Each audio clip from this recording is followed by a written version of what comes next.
Bismillahirrahmanirrahim. Ini ada satu pembahasan mengenai membawa anak kecil ke masjid. Apakah lebih baik dibawa ataukah tidak? Gitu. Karena sebagian jamaah masjid itu merasa risih dengan adanya anak kecil di masjid itu. Karena merasa terganggu, sholatnya tidak khusyuk dan sebagainya.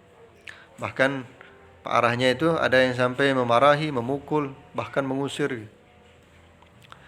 Maka untuk menjawab permasalahan ini kita coba kutip di dalam kitab Mughnil Muhtaj ila Ma'rifati Ma'ani Al-Fazil Minhaj. Mulai dari pojok paling atas. Qala fil Majmu'i, Al-Imam An-Nawawi di dalam kitab Al-Majmu' beliau mengatakan, jadi kitab Al-Majmu' ini adalah merupakan syarah daripada kitab Al-Muhazzab.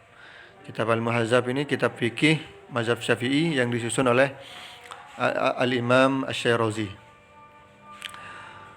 Imam Nawawi menyusun kitab Al-Majmu' ini sampai pertengahan bab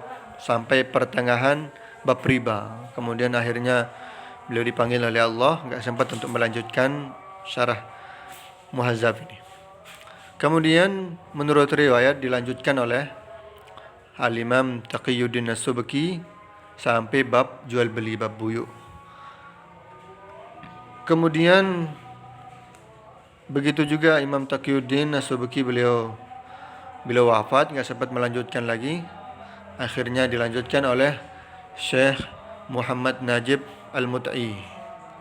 Jadi totalnya itu 23 jilid. 9 jilid Imam Nawawi, 2 jilid Imam Taqiyuddin As-Subki, kemudian jilid terakhirnya sisanya Syekh Muhammad Najib. Qala Syafi'i wal ashab, Imam Syafi'i dan ashabus Syafi'i beliau mengatakan, mereka mengatakan wa yu'marus sabiyyu, anak kecil itu diperintahkan bihuduril masajidah, untuk hadir di masjid. Bihuduril masajidi. Jadi karena ini ada alif lamnya, walaupun isim ghair munsurib tetap dibaca masajidi, ditandai dengan kasrah. Bihuduril masajidi. Wa jama'atis salati, dan diperintahkan anak kecil untuk hadir jamaah salat di masjid. Untuk apa diperintahkan seperti itu? Liya'tadaha, supaya anak kecil itu terbiasa. Jadi terbiasa sholat di masjid, terbiasa datang ke masjid. Sehingga masjid itu tidak menjadi angker dalam otaknya anak kecil itu.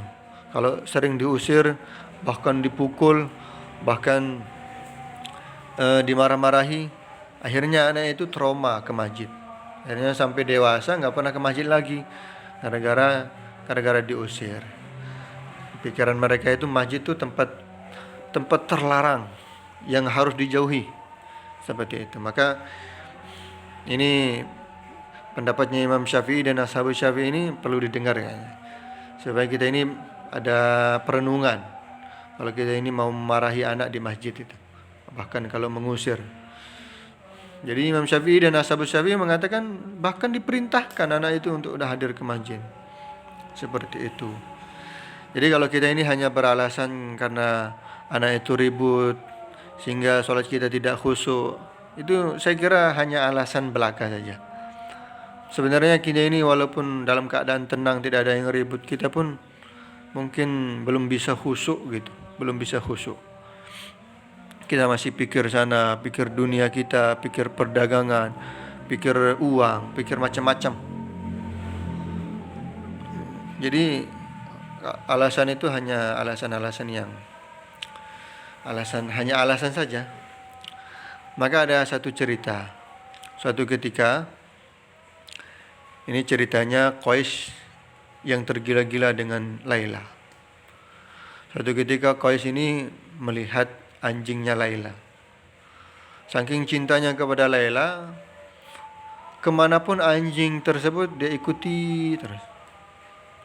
Dan suatu ketika datang sampai di suatu tempat, kemudian ada jamaah sholat berjamaah di masjid. Kemudian anjing tersebut lewat di depan orang-orang yang sholat berjamaah. Karena anjing tersebut melewati orang-orang yang sedang sholat berjamaah, maka Qais pun ikut lewat di depan orang-orang sholat berjamaah. Maka selesai sholat berjamaah, Qais disidang, dimarah-marahi. Kamu ini nggak tahu etika, nggak tahu adab. Orang sholat kamu lewat. Maka Qais mengatakan, saya tadi itu sedang mengikuti anjingnya kekasih saya, yaitu Laila. Karena saking saya cintanya kepada Laila, mengikuti anjingnya itu saya tidak melihat perkara-perkara yang di sekitar saya. Sehingga akhirnya saya nggak tahu kalau kalian lagi sedang sholat. Nah, umpama kalian itu cinta kalian seperti cinta kalian kepada Allah, seperti cinta saya kepada Laila, walaupun ada orang yang lewat, walaupun ada saya yang lewat, kalian tetap akan fokus menghadap kepada Allah, tidak akan mempedulikan, bahkan tidak akan sadar dengan perkara-perkara yang di sekitarnya. Seperti itu. Jadi kita tidak khusyuk itu ya karena kecintaan kita kepada Allah itu kurang. Keagungan Allah dalam hati kita ini sangat-sangat kurang. Wallahu a'lam bishawab.